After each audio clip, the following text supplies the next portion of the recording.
Assalomu alaykum do'stlar. Bugun mana Sankt-Peterburg shahridagi mana Narv g'alaba arkasidamiz. Bu xuddi Parijdagi arkaga o'xshab ketadi. Mana Narvskiy degan metro bekatining yonida metroga kirish, mana shahar. Mehmondamiz Sankt-Peterburgda.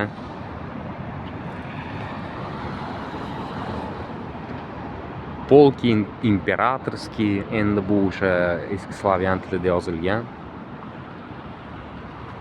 U tevasida Aleksandr I deb yozilgan. Uning ustida mana haykallar turli lotinchada yozilgan. Buning ichida muzey bor ekan. Afsus, muzeyga biz ulgurmadik.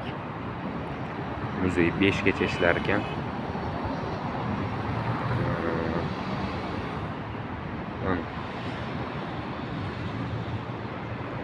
Mehrobga ham o'xshab ketar ekan. Сооружение значительным денежным соучастием. Bu 1812-13-14 yillarda Napoleonga qarshi urush bo'lgan. Endi bular Buyuk Vatan urushi deb nomlaydi. Mana shu urushga atab 1827-1836 yillarda adashmasam qurilgan bino ekan. Kiyevskiy univermagi.